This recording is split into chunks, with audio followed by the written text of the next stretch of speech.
Hello. आप देख रहे हैं हैंड स्केच और मैं हूं आपका होस्ट सलमान। आज हम सीखने जा रहे हैं कि किस तरह एक नेटवर्क टोपोलॉजी डिज़ाइन की जाती है।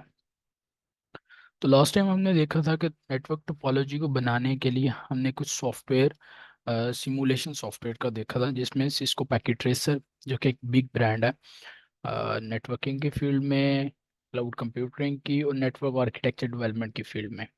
तो आज हम उसके अंदर जो फंक्शंस हैं और एक छोटी सी टोपोलॉजी बनाकर ट्राई भी करेंगे कि एक टोपोलॉजी को कैसे क्रिएट किया जाता है। तो आइए देखते हैं इसको पैकेट ट्रेसर।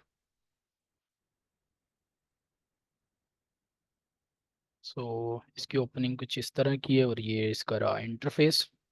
तो सबसे पहले अगर हम बात करें तो एक सिंपल टोपोलॉजी में मैं कोई टोपोलॉजी ओपन कर लेता हूँ। टोपोलॉजी, अगर हम एक नेटवर्क की बात करें तो नेटवर्क के अंदर आ, हमारे पास डिफरेंट तरह की टोपोलॉजीज होती हैं। ठीक है जी। अब टोपोलॉजीज क्या है? टोपोलॉजीज बोलते हैं कनेक्शंस ऑफ कंप्यूटर, कंप्यूटर को कनेक्ट करने का तरीका। ठीक है। अब कंप्यूटर को कनेक्ट करने से मुराद क्या है कि कंप्यूटर किस किस तरह से कनेक्ट किया जा सकता है। तो कंप्यूटर को कनेक्ट करने के हेलो जी, नेटवर्क नेटवर्क टोपोलॉजी। तो कंप्यूटर को कनेक्ट करने के बहुत सारे डिफरेंट मेथड्स हैं, लेकिन जो बेस्ट मेथड है वो डिपेंड करता है हमारे प्रोटोकॉल पे, हम कौन सा प्रोटोकॉल यूटिलाइज कर रहे हैं।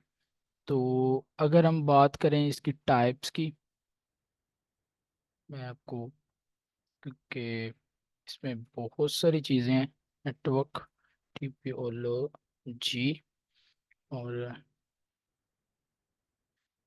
This website. अब ये वाली वेबसाइट का सिलेक्शन मैं इसलिए करता हूँ कि ये वेबसाइट एक तो एक्सप्लेन बहुत अच्छा करेगी और दूसरा आपको वो सारे के सारे फीचर्स आपको मिल जाएंगे जो कि सीखने के लिए ज़रूरी हैं। तो चलिए इसको थोड़ा सा जूम भी कर लेते हैं मज़ीद, ताकि विजिबल हो जाए। और ये रहा। अच्छा जी, टोपोलॉजी क्या होता है? Types of topology in computer network there are various way through which different components are connected to one another. तो कनेक्टेड यानी हमारे पास डिवाइसेस जब एक नेटवर्क में होती हैं तो उनको कनेक्ट करना होता है, और उसको कनेक्ट करने के बहुत सारे डिफरेंट मेथड्स हैं। Network topology is the way. अब नेटवर्क टोपोलॉजी क्या है? नेटवर्क टोपोलॉजी वो मेथड है जिसको हम यूटिलाइज करते हैं मुख्तलिफ डिवाइसेस को कनेक्ट करने के लिए। अब उसमें कौन कौन से मेथड्स हैं वो लिख देते हैं। द अरेंजमेंट ऑफ नेटवर्क डेट, दस, जैसे कि हमारे पास, अगर हमारे पास प्रिंटर है, कंप्यूटर है, और उसके बाद स्कैनर है, उसके बाद कैमरा है, उसके बाद एक वाईफाई, उसके बाद एक आप कह लो कि एक एक्सटर्नल डिवाइस भी है बायोमेट्रिक की। तो उसको किस तरह कनेक्ट करेंगे? ठीक है। तो वो कौन बताएगा हमें? Network topology. तो वो वाया वायरलेस और वाया वायर भी हो सकती है। सो सबसे पहले जो टोपोलॉजी है वो पॉइंट टू पॉइंट, एक डिवाइस से दूसरी डिवाइस तक, point to point, one device to another device. Mesh topology है, स्टार टोपोलॉजी है, बस टोपोलॉजी है, रिंग टोपोलॉजी है, और हमारे पास लास्ट वन हाइब्रिड टोपोलॉजी। अब ये टोपोलॉजी किस तरह है? पेयर टू पेयर टोपोलॉजी में आप सिंपल याद रखें कि एक सेंडर एक रिसीवर, दो आपके पास डिवाइसेस हैं। मैश में आपके पास जो है वो डिफरेंट डिवाइसेस हैं और वो कनेक्टेड है मल्टीपल वेज के साथ। ठीक है। यानी उसके अंदर सिर्फ एक ही वे नहीं है, उसके अंदर क्या है, मुख्तलिफ वेज के साथ वो कनेक्टेड है। उसके बाद हमारे पास आ जाती है next topology star. Star topology में क्या है, एक मेन आपके पास हब है और बाकी आपके पास डिफरेंट कंप्यूटर्स हैं। ओके। सो ये आ गई आपकी बस टोपोलॉजी। बस टोपोलॉजी में आपकी एक मेन बेस लाइन होती है और उस पे सारे के सारे कंप्यूटर्स आपके लगे होते हैं, जैसा कि आमतौर पे हमारे इलेक्ट्रिसिटी सिग्नल्स हैं, इलेक्ट्रिसिटी इलेक्ट्रिसिटी जिस तरह के हमारे पाकिस्तान में डिस्ट्रीब्यूशन है, ये बिल्कुल सेम टू सेम एक मेन वायर जा रही है, उससे सबको कनेक्शन दिया गया। तो ये कहलाती है बस टोपोलॉजी। उसके बाद आ गई रिंग टोपोलॉजी। रिंग टोपोलॉजी में क्या है, एक के बाद दूसरा, दूसरे के बाद तीसरा, तीसरे के बाद चौथा, और इस तरह ये एट द एंड क्लोज हो जाता है, तो ये रिंग बना होता है। अब जो नेक्स्ट टोपोलॉजी है वो है हमारे पास प्री टोपोलॉजी। प्री टोपोलॉजी में क्या है, एक मेन है, उसके बाद फर्दर मेन ट्री में क्या होता है, एक बेस होती है, ठीक है, और उसके बाद उसकी शाखाएं होती हैं, और उसकी शाखों के बाद आगे पत्ते, ठीक है। तो इसी तरह एक मेन दरख्त, वो जो मेन उसकी बेस है, उसके बाद शाखें हैं, ठीक है, उसके बाद ये शाखें हैं, और उसके बाद उसके आगे लीव्स हैं। ये आ गई ट्री टोपोलॉजी। तो इतनी सारी टोपोलॉजीज हैं, तो इनका यूज़ कैसे होगा, कहाँ पे क्या यूज़ करना है, किसको किधर यूज़ करना है, कौन सी टोपोलॉजी कहाँ यूज़ होगी, ये डिपेंड करता है हमारी जो इंटरप्राइज कंपनी है। यानी अगर आपके पास एक बिग कंपनी है तो वहाँ का इंफ्रास्ट्रक्चर डिफरेंट होगा। एक medium size, medium level organisation है, उसका एक अलग तरह का इंफ्रास्ट्रक्चर होगा, और एक स्मॉल कंपनी के लिए डिफरेंट तरह का इंफ्रास्ट्रक्चर होता है। तो किस तरह सिलेक्शन की जाती है वो डिपेंड करता है कि हमारे रिसोर्सेज पे, ठीक है जी। रिसोर्सेज मतलब how many numbers of computers we want to connect with our network, कितने कंप्यूटर्स हम चाहते हैं कि हमारे नेटवर्क के अंदर रहेंगे, ठीक है। एक small company, let us suppose एक कंपनी है, इसमें एक राउटर लगा है, ठीक है जी, और उसके बाद हमारे पास एक ब्रांच है उसकी, यानी कह लें कि उसका एक ऑफिस है, और हम ऑफिस के अंदर हमारे पास एक, दो, तीन, चार, और ये रहे पांच। तो ऑफिस के अंदर हमारे पास पांच कंप्यूटर है, एक बहुत ही छोटी सी कंपनी है। उसके अलावा क्या है हमारे पास, उसके अलावा कंपनी के अंदर चल रहा है जी, कंपनी की ज़रूरत क्या क्या है, कंपनी की ज़रूरत क्या है, प्रिंटर होगा, ठीक है, प्रिंटर, यहाँ पे सर्च कर लेते हैं, ये रहा प्रिंटर, ठीक है जी। प्रिंटर भी कनेक्ट करना है उसके साथ, और क्या है, और और और चले इतना पहले देख लेते हैं। अब एक और मेन चीज़ जो लास्ट टाइम हमने डिस्कस नहीं की थी, उसको भी डिस्कस कर लेते हैं, वो है हमारे पास सर्वर।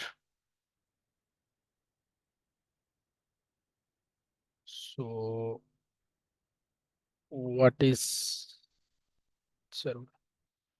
तो सर्वर अगर मेन, अगर आप देखें एक सिंपल लैंग्वेज में, तो वो सुपर कंप्यूटर को बोलते हैं, जो कि एक सेंट्रलाइज सिस्टम बनाता है ताकि सारे कंप्यूटर एक मेन कंप्यूटर से कंट्रोल किए जा सकें, एक मेन कंप्यूटर से सारे कंप्यूटर की सर्विसेज को हैंडल किया जा सके, फाइल्स को शेयर किया जा सके, और एक मेन जगह पे बैठ के, एक ही सुपर कंप्यूटर पे बैठ के तमाम कंप्यूटर्स की प्रॉब्लम्स को हल किया जा सके, इफ़ इट विल कम, कि अगर वो आएंगी, तो अगर प्रॉब्लम्स आती हैं तो उसको कंट्रोल किया जा सके या हैंडल किया जा सके। A server is a computer और system that provide resources, resources provide करता है। रिसोर्सेज कैसे, कि आप एक, आपके पास एक सॉफ्टवेयर है जो कि आप सब कंप्यूटर्स पे चलाना चाह रहे हैं, ठीक है। मिसाल के तौर पे आपके एक कंपनी में 10 कंप्यूटर्स हैं, तो ये नहीं ज़रूरत कि आप हर एक पे इंडिविजुअली जाके सॉफ्टवेयर इंस्टॉल करें। आप क्या करें, अपने मेन कंप्यूटर जिसको सुपर कंप्यूटर या सर्वर कह रहे हैं उसके ऊपर इंस्टॉल कर दें, और देन शेयर कर दें उसको सारे के सारे जितने भी यूज़र्स हैं वहाँ पे। तो इससे क्या होगा, एक तो वो सेंट्रलाइज हो जाएगा, दूसरा उसको फैसिलिटेट करना आसान होगा, तीसरा वो स्पीड पे चलेगा क्योंकि वो सुपर कंप्यूटर पे, सुपर कंप्यूटर हाई रिसोर्सेज हैं उसके पास, अब बेस्ट ग्राफिक कार्ड है, और उसकी उसकी जो स्पीड है वो बेटर है as compare to individual computer. तो ये फायदा हो गया, डाटा शेयर करना आसान हो जाएगा, सर्विसेज आसान हो जाएंगी, प्रोग्राम रन करना आसान हो जाएगा, और कंप्यूटर्स को कंट्रोल करना आसान हो जाएगा। इन सब चीज़ों के लिए सर्वर एक मेन थीम है, ठीक है। नेक्स्ट हम देखेंगे, इसके अंदर एक मॉडल आता है जिसको सर्वर क्लाइंट मॉडल या क्लाइंट सर्वर मॉडल भी बोलते हैं। तो क्लाइंट सर्वर मॉडल किस तरह काम करता है, सर्वर किस तरह ऑथेंटिकेट करता है क्लाइंट को, और क्लाइंट किस तरह ज्वाइन होता है एक डोमेन के साथ, डोमेन क्या होती है, ये सारी की सारी चीज़ें हम आने वाली वीडियोस में देखेंगे। बस अभी आपको इतना याद रखना है, सर्वर क्या है, वो सुपर कंप्यूटर है जो कि यूटिलाइज किया जाता है controlling and centralise resources of a company, ताकि सारे के सारे कंप्यूटर एक मेन सुपर कंप्यूटर से कंट्रोल हो सके, डाटा कंट्रोल हो सके, और उसके जो भी फीचर्स हैं, कुछ कुछ भी ज़रूरियात हैं, वो मेन कंप्यूटर से ही हो। ठीक है जी। अब आ जाते हैं हम अपने टोपोलॉजी पे। तो टोपोलॉजी में हमारे पास एक राउटर है, ये स्विच है, ये हमारे पास प्रिंटर है, ये कंप्यूटर कंप्यूटर कंप्यूटर कंप्यूटर। तो अभी के लिए आपको ये वायर्स इस पे क्लिक करना है, और अभी के लिए हम जा रहे हैं ऑटोमेटिक। अभी आप इस पे क्लिक लाएंगे कर्सर, तो नीचे लिखा हुआ आ रहा है ऑटोमेटिक चॉइस कनेक्शन टाइप। मैंने क्लिक किया यहाँ पे, तो क्या कह रहा है, यहाँ से यहाँ तक। ठीक है जी, कनेक्ट हो गया। फिर से क्लिक किया, और यहाँ से प्रिंटर के साथ कनेक्ट हो गया, इससे के साथ कनेक्ट हो गया, कंप्यूटर कंप्यूटर कंप्यूटर के साथ, देन कंप्यूटर। तो ये एक छोटी सी स्मॉल सी हमारे पास टोपोलॉजी हुई है। तो इसके अंदर देख लेते हैं इसकी पोर्ट्स। अगर हम मैं आपको बताऊं तो इसके अंदर दो पोर्ट्स ही हैं। ठीक है जी, एक कंसोल पोर्ट है और दो पोर्ट्स हैं हमारे पास, जो कि डाटा ट्रांसफर के लिए या डिफरेंट नेटवर्क को कनेक्ट करने के लिए यूटिलाइज हो रही है। ठीक है जी। अगर हम बात करें यहाँ पे स्विच की, तो स्विच हमारे पास मौजूद है। स्विच के अंदर देखेंगे, आप देख सकते हैं कितनी पोर्ट्स हैं, 2 4 6 8 10 12 12 12 24। They are 24 ports switch. तो इसके अंदर 24 पोर्ट हैं, यानी आप 24 डिफरेंट डिवाइसेस को कनेक्ट कर सकते हो। और ये आपकी दो मेन पोर्ट्स हैं, ये गीगा पोर्ट्स होंगी, यानी हाई स्पीड, जिसको आप कनेक्ट करोगे एक राउटर के साथ या एक मेन हब या एक आपका जो मेन मशीन है उसके साथ। ठीक है, ताकि इसकी स्पीड और इसकी स्पीड नॉर्मली डिफरेंस होता है, सेम पे भी आती है लेकिन नॉर्मली डिफरेंस पे होता है। ठीक है, तो ये है। उसके अंदर आप आगे आए, आपका कंप्यूटर का बैक इस तरह का डेस्कटॉप वाला, और इसके अंदर भी आपको पोर्ट्स यहाँ पे नज़र आ जाएंगी, ये रही पोर्ट। तो यहाँ पे आपने ईथरनेट पोर्ट जो लास्ट टाइम ने देखी थी, ये ईथरनेट पोर्ट है, तो इसके अंदर कनेक्ट कर देंगे। ठीक है जी। और प्रिंटर का भी आपको दिखा देते हैं, ये रहा प्रिंटर। प्रिंटर की बैक से भी आपको आइडिया हो जाएगा, ये रहा ईथरनेट पोर्ट। ठीक है। इस तरह एक ये हमारे पास एक स्मॉल सी टोपोलॉजी बन गई, जिसके अंदर हमारे पास 5 कंप्यूटर, एक प्रिंटर, एक स्विच और एक राउटर है। इस तरह बहुत सारी मुख्तलिफ टोपोलॉजीज बनाई जाती हैं। लेट अस सपोज मैं इसके अंदर एक और स्विच ऐड कर देता हूँ। चलें जी, एक और स्विच ऐड कर देते हैं यहाँ से एक और स्विच, और स्विच को कनेक्ट कर देते हैं आगे स्विच के साथ, ये देखें। ठीक है। अब इस स्विच के साथ, इसको थोड़ा सा जूम आउट करता हूँ, इस स्विच के साथ कुछ और कंप्यूटर अटैच कर देते हैं। जी, 1 2 3, जस्ट वो सिंपल है, यहाँ से pick and drop, pick and drop, pick and drop. Okay, कुछ भी मुश्किल नहीं है, just pick and drop. Then इधर क्लिक करना है आपने, यहाँ से भी क्लिक करना है, ये रहा connect. Just click and then click on the device, click, यहाँ से क्लिक और इसके ऊपर क्लिक किया तो ये कनेक्ट हो जाएगी ऑटोमेटिकली। Connect connect connect. अब अगर आप देखें तो ये जो है हमारे पास ये वाली टोपोलॉजी और ये वाली टोपोलॉजी, इसके अंदर सेम है। जस्ट क्या डिफरेंस आ रहा है कि ये सर्विसेज इधर से ले रहा है और इधर से ये सर्विसेज जा रही हैं इस स्विच पे। लेट अस सपोज कि एक कंपनी की दो ब्रांचेज हैं। ठीक है जी। एक ब्रांच, एक कंपनी है जिसका नाम हैंड स्केच रख देते हैं, एक हैंड स्केच हमारी अपनी कंपनी। हैंड स्केच पे दो ब्रांचेज हैं। ठीक है जी, एक ये ब्रांच है और एक रही ये ब्रांच। ठीक है, इन दोनों ब्रांचेस में यहाँ पे 5 लोग काम कर रहे हैं और यहाँ पे 6 लोग काम कर रहे हैं। ठीक है। और ये सारे के सारे कनेक्टेड हैं इस स्विच के साथ। अब ये काम किस तरह हो रहा है, ये किस तरह कनेक्ट हो रही हैं और किस तरह ये एक दूसरे से सर्विसेज लेंगे, किस तरह डाटा ट्रांसफर होगा, क्या क्या सारा का सारा प्रोसीजर रहेगा, इन सब चीज़ों को डिज़ाइन किया जाता है पहले इस तरह के सॉफ्टवेयर में या इसमें। डिज़ाइन करने के बाद फिर रियल टाइम पे इम्प्लीमेंटेशन की जाती है किसी भी कंपनी में। अब इससे नेक्स्ट काम क्या है, इससे नेक्स्ट काम है इन सबको कनेक्ट करना। कनेक्ट करने के लिए हमें चाहिए सबसे पहले आईपी एड्रेसेस। जैसा कि हम जानते हैं कंप्यूटर की एक आइडेंटिटी होती है एक नेटवर्क में या इंटरनेट पे, उस आइडेंटिटी को हम आईपी एड्रेस बोलते हैं। आईपी एड्रेस नंबर होता है जो कि जीरो से 254 के बिटवीन कोई भी नंबर हो सकता है, और ये चार हिस्सों में डिवाइडेड होता है। अगर आप चाहें तो यूट्यूब पे मेरी सेम चैनल पे वीडियो मौजूद है आईपी एड्रेस के बारे में, तो वहाँ पे आप देख सकते हैं। लेकिन हम इसको मज़ीद भी आने वाली वीडियोस में देखेंगे। अभी एक इसी टोपोलॉजी को थोड़ा सा और कम्प्लेक्स करते हैं। किस तरह, एक और स्विच ऐड करते हैं, ये रहा मिडल स्विच। ठीक है, इसको थोड़ा सा ना जूम आउट कर लेंगे बाद में, ताकि फिर रिजल्ट जो है इसका क्लियर। एक, दो, तीन, चार, पाँच, और ये रहे छः। तो आइए वायर्स भी कनेक्ट कर देते हैं। ये रही वायर इसके साथ, ये रही वायर इसके साथ। Connect, just click and then click to the other device. इस पर क्लिक करने के बाद दूसरी डिवाइस पे क्लिक करना है आपने।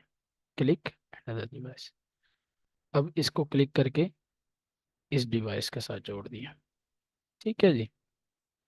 अब इसके अंदर अगर आप देखें तो बैकबोन क्या है, बैकबोन ये सिंपल वायर है।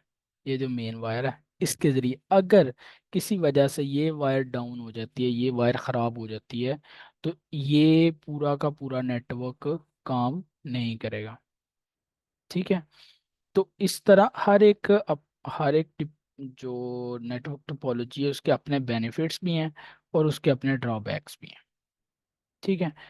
तो किस तरह सिलेक्शन करनी है आपने एक टोपोलॉजी की, वो हम आने वाली वीडियो में सीखेंगे कि किस तरह हमने सिलेक्शन करनी है कि हमारे लिए कौन सी टोपोलॉजी सबसे बेस्ट है, हमारे नेटवर्क के लिए कौन सी टोपोलॉजी सबसे बेस्ट है, और वो टोपोलॉजी किस तरह बनाई जाए, किस बेस पे सिलेक्शन की जाए, किस तरह रिसोर्सेज सिलेक्ट किए जाएं, किस तरह कंप्यूटर सिलेक्ट किए जाएं। हम इवन दो ये भी देखेंगे कि अगर एक न्यू कंपनी है और आजकल की ज़रूरत के मुताबिक हमें कौन सी सिस्टम स्पेसिफिकेशन रखनी चाहिए जो कि अभी के लिए और आने वाले एटलीस्ट 5 इयर्स के लिए इनफ हो। यानी ये ना हो कि हम ऐसा कोई सिलेक्शन ले लें, ऐसे कंप्यूटर अटैच कर दें जो कि अगले वाले आने वाले 6 महीने या साल बाद बिल्कुल यूज़लेस हो जाएं या 2 साल बाद यूज़लेस हो जाएं।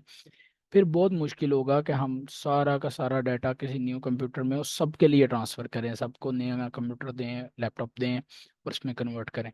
तो वो ट्रांसफ़र और वो प्रोसेस और वो कॉस्ट बहुत ऊपर जाएगी। इसलिए हमें एटलीस्ट 5 to 10 ईयर को जेन में रख के किसी भी डिवाइस का सिलेक्शन करना होता है। डिवाइस सिलेक्शन ये है। दूसरा, आपने ये चीज़ देखनी होती है कि जो हम आईपी एड्रेसेस स्कीम देख रहे हैं, जो कि हम स्कीम या जो हम प्रोसेस आईपी एड्रेसेस का सिलेक्ट कर रहे हैं, वो लिमिटेड तो नहीं है। मिसाल के तौर पे आपने एक आईपी एड्रेस की स्कीम पकड़ ली जिसके अंदर सिर्फ और सिर्फ 50 यूज़र ही आ सकते हैं। ठीक है। अब क्या हुआ, आपकी कंपनी ने कुछ एक्सटेंशंस की और कुछ नई हायरिंग की। ठीक है। तो नई हायरिंग करने की वजह से उनको ज़रूरत पड़ गई नए कंप्यूटर्स देने की और नई डिवाइसेस लगाने की। तो आपका जो आपने स्कीम बनाई थी वो तो लिमिटेड थी। फिर क्या होता है, फिर आपको सबका सारा का सारा नेटवर्क दोबारा से डिज़ाइन करना पड़ता है। तो आपको रिसोर्सेस को भी फीचरली सोचना होता है कि आप फ्यूचर में कितना इसको एक्सटेंडेबल हो सकता है। तो उस हिसाब से आपको आईपी एड्रेस स्कीम भी सिलेक्शन करनी होती है। ठीक है जी। थर्ड चीज़ रहती है आपका मेन कंप्यूटर, आपका सर्वर। सर्वर की क्या स्पेसिफिकेशन रहे, किस कंपनी का सर्वर बेस्ट है, किस तरह की सर्विसेज आपको चाहिए। ठीक है। एक सर्वर के अंदर एक सर्वर जो पावरफुल कंप्यूटर है उसके अंदर बहुत सारी डिफरेंट सर्विसेज होती हैं। डीएससीपी की सर्विस है, जैसे कि डीएससीपी क्या है, डायनामिक होस्ट कॉन्फ़िगरेशन प्रोटोकॉल। ये क्या करता है, ऑटोमेटिकली आपके जितनी भी डिवाइस आपके नेटवर्क के साथ कनेक्ट होंगी उनको आईपी एड्रेस दे देगा। ठीक है, आपको मैनुअली, आपको फिजिकली जाकर जरूरत नहीं है आईपी एड्रेस सेट करने की। आपको क्या होगा, ऑटोमेटिकली आपकी डिवाइस आईपी एड्रेस उसको असाइन हो जाएगा। ठीक है, तो ये इस तरह की और बहुत सारी डीएनएस की फैसिलिटी है। डीएनएस क्या है, डोमेन नेम सिस्टम या डोमेन नेम सर्वर। ये क्या करता है, आपका आईपी एड्रेस को कन्वर्ट कर देता है आपके नेम में, और नेम को कन्वर्ट करता है आईपी एड्रेस में। बिल्कुल सेम टू सेम ऐसे ही जैसे आप किसी को कॉल करते हैं, अपने फ़ोन में पहले उसका नाम सेव किया होता है, आप उसका नाम डायल करते हैं, आप उसका नाम सर्च करते हैं और कॉल करते हैं नाम पे, लेकिन बैक एंड पे क्या चल रहा होता है, एक नंबर। और उस नंबर की आइडेंटिटी ये होती है कि वो फिर दूसरी कॉल दूसरे बंदे को मिल जाती है, वो कॉल उस तक पहुंच जाती है। लेकिन वो बेसिकली कॉल किस पे हो रही है, वो नंबर पे, ना कि उस नाम पे। इसी तरह डीएनएस क्या करता है, एक नंबर को लेके नाम में कन्वर्ट करता है और नाम को लेके नंबर में कन्वर्ट कर देता है। तो डीएनएस की सर्विसेज चाहिए। उसके बाद सर्विसेज कौन सी हैं, फाइल सर्वर। ठीक है, अगर आपके पास स्टोरेज है, आपके पास बहुत सारी फाइल्स हैं जो कि आप चाहते हैं बहुत सारे यूज़र जो आपके ग्रुप में होंगे, आपके डोमेन पे होंगे या आपके नेटवर्क पे होंगे, उनके साथ शेयर करनी है, तो आपको वो यूटिलाइज करना पड़ेगा फाइल सर्वर एज अ। ठीक है, इस तरह आपके पास वेब सर्वर है, उसकी अपनी फैसिलिटीज़ हैं, प्रिंटर सर्वर है, उसकी अपनी फैसिलिटीज़ हैं। तो इस तरह बहुत सारी डिफरेंट टाइप की सर्विसेज और रोल्स आते हैं एज अ सर्वर। तो उनकी सिलेक्शन भी किस बेस पे होती है, इन्हीं सब चीज़ों की बेस पे होती है, जो हमारी टोपोलॉजी है। तो अब एक जो सर्वर एडमिन है या एक नेटवर्क एडमिन है या एक सिस्टम एडमिन है, जब वो जॉब सर्च करता है तो दो तरह की उसको फिर जॉब मिलती है। एक जॉब जो है वो करंट नेटवर्क, जो ज़्यादातर होता है करंट नेटवर्क, कोई नेटवर्क चल रहा है उसके अंदर आपको एज अ नेटवर्क इंजीनियर, आपको as a system engineer, IT support engineer या हेल्प डेस्क उन्हें हायर कर दिया। अब नेटवर्क पहले से बना है, तो आप किस तरह जानेंगे क्या काम किधर हो रहा है, क्या किधर हो रहा है, क्या कैसे लगा है, कौन से आईपी एड्रेसेस हैं, क्या स्कीम है, कौन सी टोपोलॉजी है, कौन सा सर्वर है, क्या क्या इनकी फैसिलिटीज़ हैं, कहाँ कहाँ पे क्या है, वायरलेस कहाँ पे लगा है, आईपी एड्रेसेस इस तरह डिस्ट्रीब्यूशन की हैं। और जो हमारे पास प्रिंटर हैं वो किस आईपी एड्रेस पे हैं, उनका स्टैटिक आईपी एड्रेस क्या है, वी लेंस बनी है कि नहीं, वर्चुअल लेंस जो कि हम स्विच पे बनाते हैं वो भी सीखेंगे, वो क्या है। तो सारी की सारी चीज़ों को एक डॉक्यूमेंटेशन में कन्वर्ट कर देती है कंपनी, ताकि आने वाले वक्तों में चेंजिंग्स और उनको मैनेज करने वाले बंदों के लिए बिल्कुल सिंपल हो जाए। अगर वो कम्प्लेक्स रहेगा तो जो एम्प्लॉय हायर किया है वो भी मुश्किल में आएगा, उसको भी समझ नहीं आएगी कि काम हो क्या रहा है।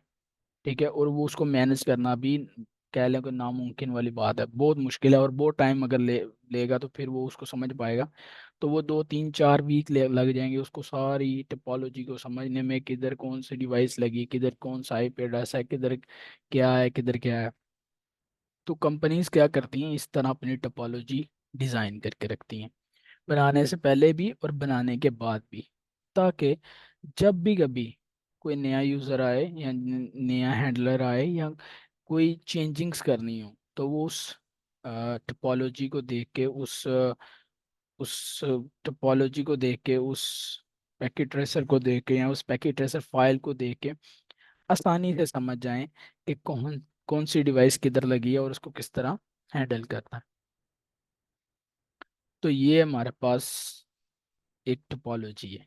ठीक है जी, अब हम नेक्स्ट इस टोपोलॉजी को कॉन्फ़िगर करना सीखेंगे। कॉन्फ़िगर करने से पहले हम एक आईपी एड्रेस स्कीम बनाते हैं।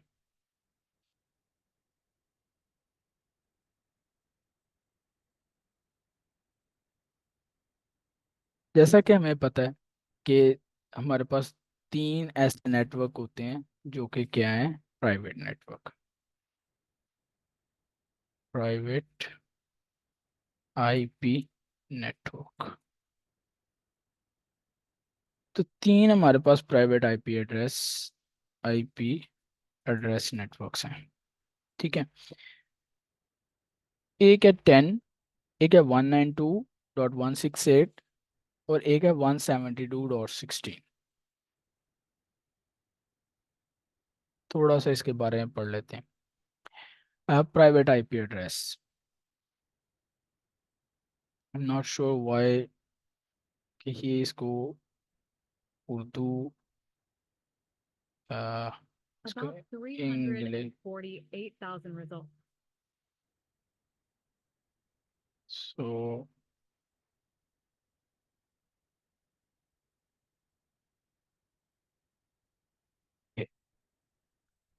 Private IP address in the network.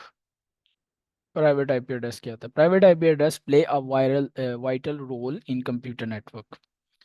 So अगर हम प्राइमरली अगर हम बहुत बेसिक से देखें तो ये क्या किया जाता है, आपकी जो इनसाइड द ऑर्गेनाइजेशन, ऑर्गेनाइजेशन के अंदर जो कम्युनिकेशन है एक डिवाइस की दूसरी डिवाइस के साथ, उसको अ, उसको बनाने के लिए ये यूटिलाइज किया जाता है। इसके अंदर क्या होता है? Private IP address are those address that work within a local network. एक लोकल नेटवर्क के अंदर, लोकल नेटवर्क बोलते हैं जो इंटरनेट से कनेक्टेड नहीं है, उस नेटवर्क के लिए जो स्कीम आईपी एड्रेसेस बनाए जाते हैं वो कहलाते हैं private IP address. These IP addresses are non routable on the network. अब अ, ये ये ऑलमोस्ट ऐसा ही है जैसे आप एक मोबाइल के अंदर मुख्तलिफ नंबर्स को स्टोर कर देते हैं उनके नाम के तौर पे, और वो नंबर जो हैं वो डिफरेंट, लेकिन उनके अंदर जो स्कीमा है वो सेम रहना चाहिए। किस तरह वो आगे बढ़ेंगे? Address basically assign by network router to the particular device. अब ये कौन नेटवर्क, अब ये आईपी एड्रेस कौन असाइन करेगा?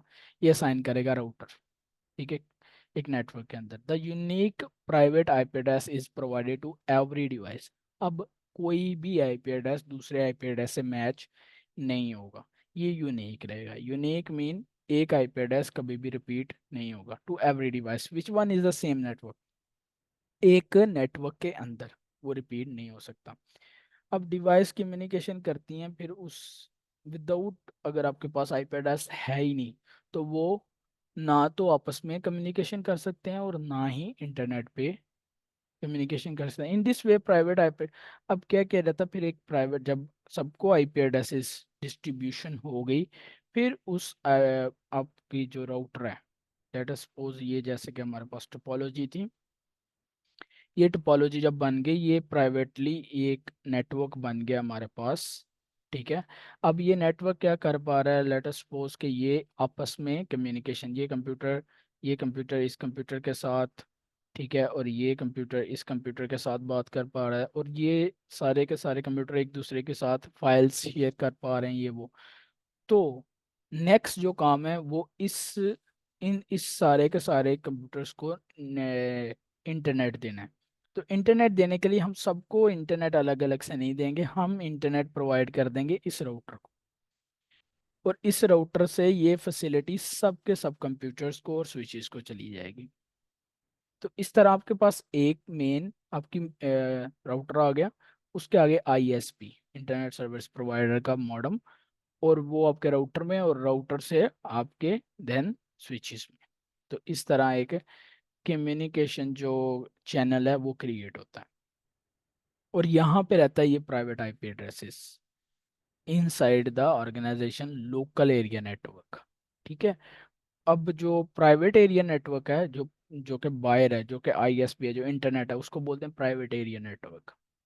उसके अंदर गया है, उसके अंदर ये है जो आपका पब्लिक आईपी एड्रेस है वो यूज होता है। पब्लिक आईपी एड्रेस पेड होता है, ठीक है जी। पेड, आप इंटरनेट खरीदते हैं, वो आप पैसा देते हैं, तो वो आपको इंटरनेट की फैसिलिटी देते हैं। बेसिकली क्या है कि आप एक नंबर खरीदते हैं, उस नंबर के थ्रू आप इंटरनेट पे आपकी आइडेंटिटी हो जाती है और आप सर्विसेज यूज कर पाते हैं इंटरनेट की, ठीक है। ये इंटरनेट की सर्विसेज पेड है। जब तक आप पे करते जाएंगे आपको वो आईपी एड्रेस जो असाइन किया गया वो आपके पास रहेगा। जब भी आप पैसा नहीं देंगे कंपनी को, जो इंटरनेट कंपनी है पाकिस्तान में पीटीसीएल है, स्ट्रॉन्ग फाइबर है, और भी बहुत सारी कंपनीज हैं जो कि इंटरनेट की फैसिलिटी देते हैं। अगर आप इधर दुबई की बात करें, यहाँ पे एथिसल आता है, ड्यू है, तो ये सारी की सारी कंपनी और भी प्राइवेट डिस्ट्रीब्यूटर बहुत सारे हैं जो कि इंटरनेट सर्विसेज देते हैं। तो वो किस बेस पे देते हैं आपको? आईपी एड्रेस की बेस पे। आप उनको पैसा देते हैं और वो आपको उस पैसों के बदले में एक आईपी एड्रेस, दो आईपी एड्रेस या पाँच दस, जितना आप उनको पे करेंगे आईपी एड्रेस आपको मिल जाता है। लेकिन ये जो आपका लोकल एरिया नेटवर्क है इनसाइड द ऑर्गेनाइजेशन, ये यहाँ पे जो आप आईपी एड्रेस देंगे इनको बोलते हैं प्राइवेट आईपी एड्रेस, और ये फ्री ऑफ कॉस्ट है, ये आप खुद खुद बनाते हैं, ये स्कीमा आपने खुद डिजाइन करना है। ठीक है। अपनी ऑर्गेनाइजेशन के अंदर अगर आपको इंटरनेट नहीं चाहिए, तो आप किसी को बिना पैसे दिए हुए अपनी ऑर्गेनाइजेशन में एक नेटवर्क बना सकते हैं। उस नेटवर्क के अंदर आप सारी की सारी फैसिलिटीज यूज कर सकते हैं, और वो एक छोटा सा आपका एक इंटरनेट हो जाएगा। ठीक है। वो एक आपका ग्लोबल हो जाएगा, एक आपका अपना नेटवर्क है। तो इंटरनेट भी इसी तरह ही है। इसी तरह छोटे छोटे छोटे छोटे नेटवर्क मिलके, तो उनका कॉम्बिनेशन को बोलते हैं इंटरनेट। ठीक है जी। तो इसके अंदर जो आईपी स्कीम है, वो अभी के लिए हम यूज करेंगे 10 का नेटवर्क, 10.0.0.0।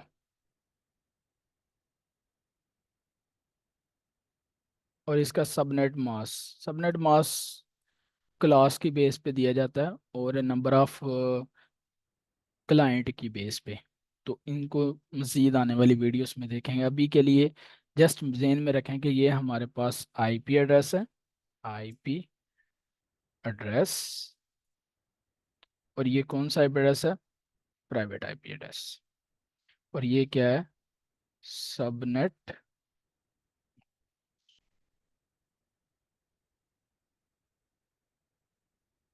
Subnet mask. ये हमारे पास एक आईपी एड्रेस है, और ये है सबनेट मास्क। और ये जीरो से स्टार्ट हो रहा है, तो let us suppose 10 dot next क्या होगा? 0.0.1। लेकिन सबनेट मास्क क्या रहेगा? सेम। ठीक है। इसके बाद नेक्स्ट वाला क्या होगा? नेक्स्ट वाला 10.0.0.2। ठीक है। और सबनेट मास्क सेम। ठीक है। इसी तरह नेक्स्ट क्या आएगा? 10.0.0.3। और सबनेट मास्क जो सेम टू सेम है, ये सारा सबका वही रहेगा, 255.0.0.0। तो इस तरह ये स्कीमा चलता रहता है। ठीक है। अब इसको सेट कैसे करेंगे वो देख लेते हैं। आप थोड़ा सा इसको जूम कर लेते हैं। मैं सबसे पहले आईपी एड्रेस सेट करता हूँ इस कंप्यूटर पे। आपने इस कंप्यूटर पे क्लिक करना है, फिर आप जाना कॉन्फ़िगरेशन में, यहाँ पे आपको सारी की सारी फैसिलिटीज मिलेंगे, और डेस्कटॉप। जब आप डेस्कटॉप पे क्लिक करेंगे, तो पहला ऑप्शन है आईपी कॉन्फ़िगरेशन का। तो आईपी कॉन्फ़िगरेशन, और यहाँ पे आपने देना 10.0.0.1। जो जो नेटवर्क है, ये जो आईपी एड्रेस है इसको बोलते हैं नेटवर्क एड्रेस। ये किसी को असाइन, किसी भी डिवाइस को असाइन नहीं किया जाता। ठीक है। ये जो फर्स्ट आईपी है, ये किसी को भी असाइन नहीं किया जाता, बल्कि ये वन से स्टार्ट होता है। जो नेटवर्क एड्रेस है वो किसी भी डिवाइस को असाइन नहीं किया जा सकता।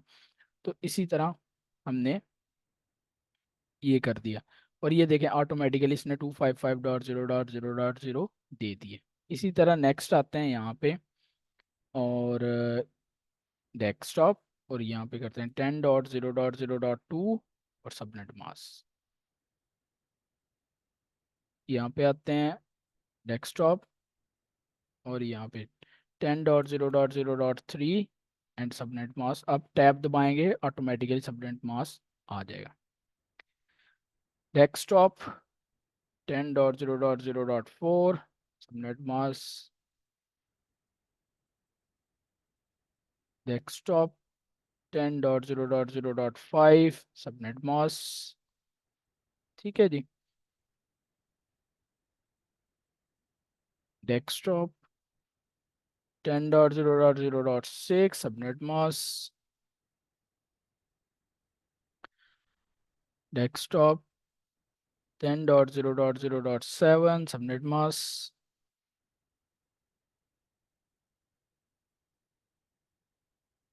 10.0.0.8 subnet mask 255.0.0.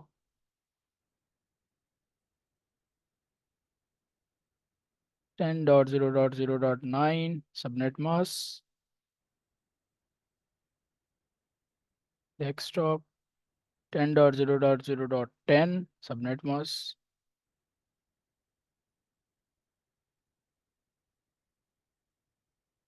10.0.0.11 subnet mask.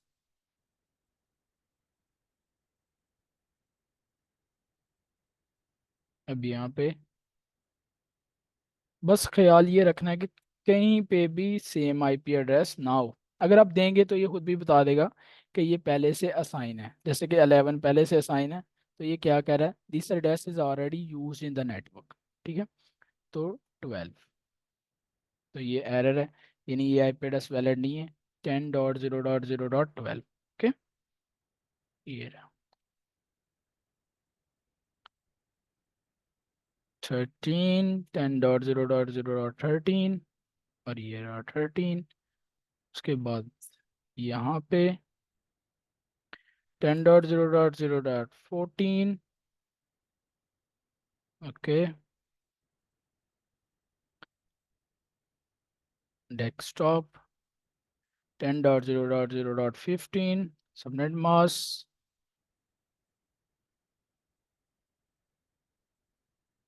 10.0.0.16 subnet mask,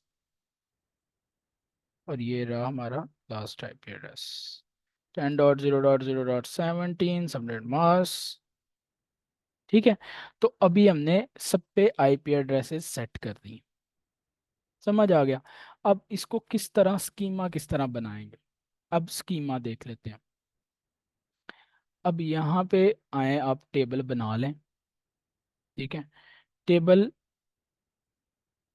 table के अंदर तीन चीज़ें ऐड करते हैं। ये हर कंपनी की अपनी तरह की अपनी एक डॉक्यूमेंट होती है। PC0 आईपी एड्रेस क्या है, 0.0.1 सबनेट मास्क 2000।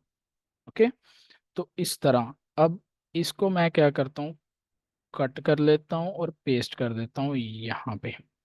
यहाँ पे लिख देते हैं डिवाइस,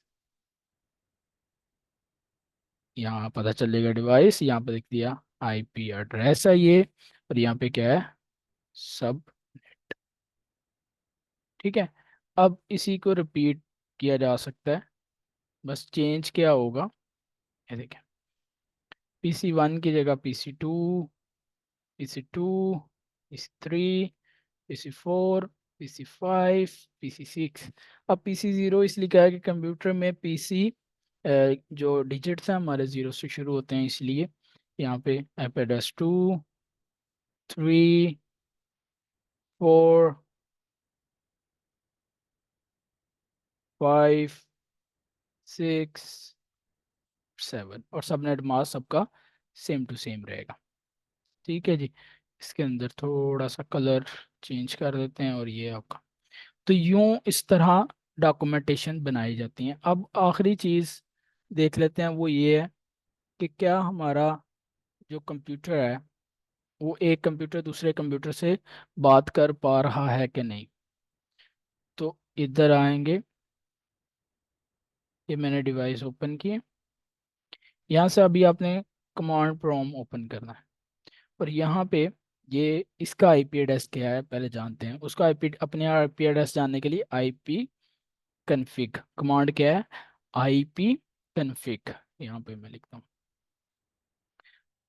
आईपी एड्रेस जानने के लिए आईपी कन्फिग। ठीक है जी, जो कि क्या करती है, find IP address, IP config. मैंने आईपी कन्फिग किया, और ये देखें, ये बता रहा है कि यहाँ पे IPv4 वेरिएंट एनेबल है, ये इसका आईपी एड्रेस है और ये इसका सबनेट मास्क है। ठीक है जी, अब हम क्या करते हैं, ये वाली डिवाइस पे आते हैं, इसका फाइंड करते हैं क्या है आईपी एड्रेस, आईपी कन्फिग। तो इसका आईपी एड्रेस क्या है, 16। ठीक है, 10.0.0.16, और इसका सबनेट मास्क ये है। अब क्या करते हैं, यहाँ से चेक करते हैं कि ये कंप्यूटर क्या इस वाले कंप्यूटर से बात कर पा रहा है जिसका आईपी एड्रेस 16 है कि नहीं? तो चले ट्राई करते हैं। इसको ट्राई करने के लिए आपने लिखना है PING, पिंग, PING, पिंग, बजाय के इसमें थोड़ा यहाँ पे करते हैं PING। उधर भी किया जा सकता है लेकिन वो स्क्रीन के काफ़ी नीचे चला गया, मैंने कहा आपको बिल्कुल एक्यूरेट दिखना चाहिए। PING, देन आपने देना है आईपी एड्रेस। जिस कंप्यूटर को आपने चेक करना है कि वो कम्युनिकेशन कर पा रहा है कि नहीं। ठीक है, आपने लिखा PING, यहाँ पे मैं लिख देता हूँ कनेक्टिविटी।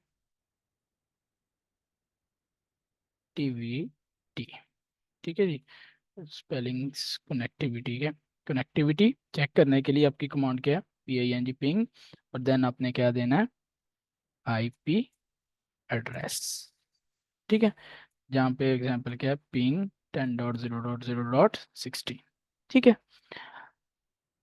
16। मैं इस पे एंटर करता हूँ तो ये देखें कितने बाइट्स, 32 बाइट्स। टाइम बता रहा है 1 मिली सेकेंड है, और TTL ट्रांसफ़र हो रहे हैं। यहाँ से आपको पता चलता है पैकेज गए हैं 4 सेंड किए हैं, 4 रिसीव हुए हैं, और लॉस्ट कितने हुए हैं? 0। इट्स मीन कि ये आपस में कनेक्टेड है। ठीक है, यानी कंप्यूटर आई इसका आईपी एड्रेस देख रहे हैं, IP कन्फिग। जिसका आईपी एड्रेस क्या है? इसका आईपी एड्रेस क्या है? 10.0.0.2। ठीक है, कम्युनिकेशन कर पा रहा है 10.0.16 के साथ। ये कंप्यूटर इस कंप्यूटर के साथ डाटा शेयर कर पा रहा है। तो इस तरह हम टोपोलॉजी को पहले सिमुलेशन एनवायरनमेंट में बनाते हैं, उसके बाद उसको यूटिलाइज किया जाता है रियल टाइम में। ठीक है, आज तक के लिए इतना ही। मैं ये चाहूँगा कि आप सिस्को पैकेट ट्रेसर डाउनलोड कर लें, इसके अंदर जितने भी फंक्शन हैं उनको उनको छेड़ें, क्योंकि छेड़ने से ही चीज़ों का पता चलता है। हर एक फंक्शन को छेड़ें, कुछ भी प्रॉब्लम आए आप क्वेश्चन पूछ सकते हैं यूट्यूब पे। आपका किसी भी किस्म का कोई एरर आ जाता है, आप यूट्यूब पे मुझे रब्ता कर सकते हैं, और मेरी वेबसाइट है वहाँ पे आपको नंबर भी मिल जाएगा, वहाँ से भी आप मुझे कांटेक्ट कर सकते हैं। तो किसी भी किस्म का कोई भी इशू हो तो मैं हाजिर हूँ। देखने के लिए बहुत शुक्रिया। Have a good day. Bye bye.